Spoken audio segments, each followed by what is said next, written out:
8月是芬兰野生蓝莓的最佳收获期。随着气温逐渐变冷，浆果灌木和树叶的颜色一起发生变化。如果这时候带着采摘工具走进森林，你一定会收获很多价值不菲的野生浆果。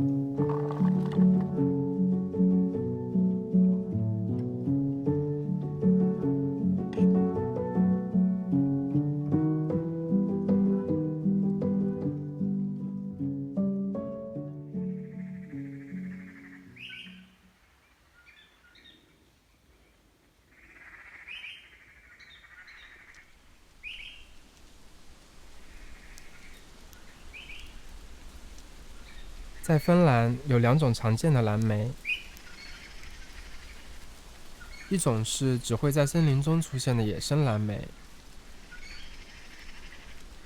这种蓝莓植株矮小，贴地生长，结出的果实也很不起眼，所以必须弯腰屈膝，付出实实在在的辛苦，才能得到好的收获。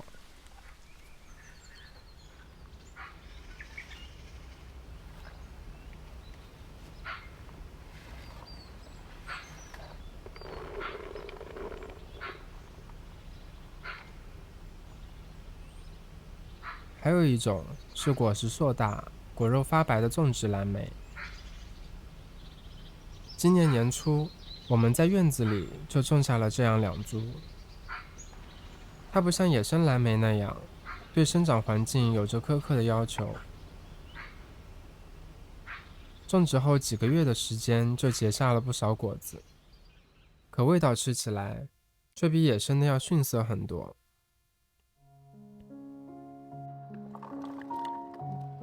野生蓝莓虽然个头小，但汁水充盈，花青素含量极高，放在城市里是10几欧元才能买到1公斤的金贵果子。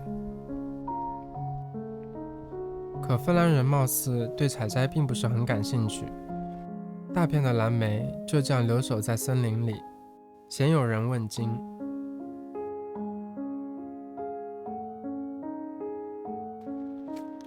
如果你也想在森林中小赚一笔，就一定要提前做好准备。直接闯入森林，多半会遭到各式蚊虫的围攻。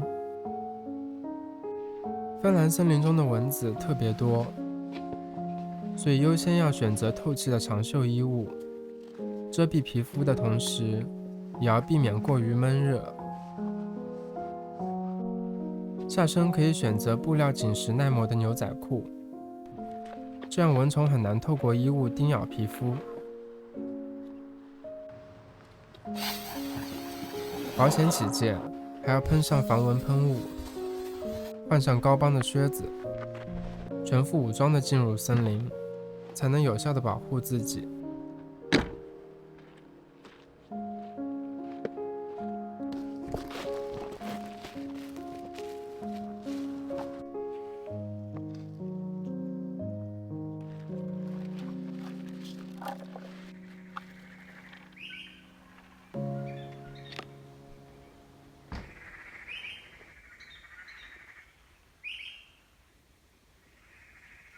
收获后的蓝莓中还掺杂了不少灌木上的叶子和藤枝，这时候可以用浆果专用的筛子挑出杂物。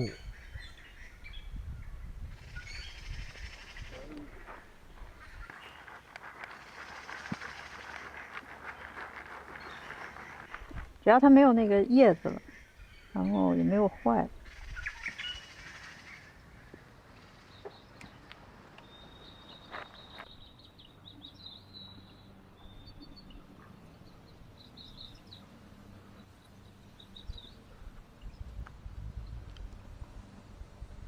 OK， 好吃。你看这颗好大哎，野生蓝莓这么大。新鲜野生蓝莓的保质期很短，如果不尽快加工处理的话，就算在冰箱里也放不了太久。锅加热之后，直接倒入浆果，用砂糖熬成浓稠的果酱。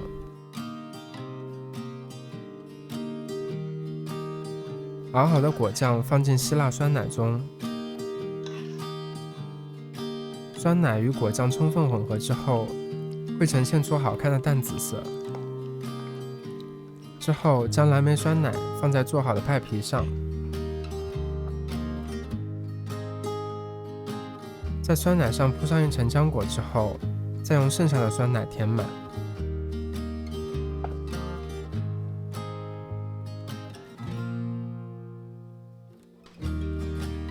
撒上用黄油、砂糖、面粉做成的派酥，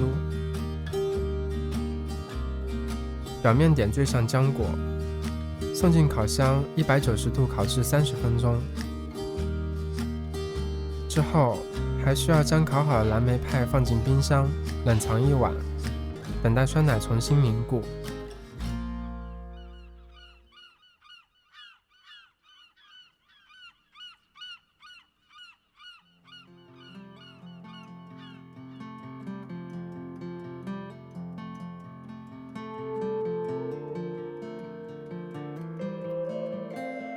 经过烘烤和冷藏，酸奶部分的质地也发生了变化，口感更加致密和紧实，吃起来会像奶糕一样。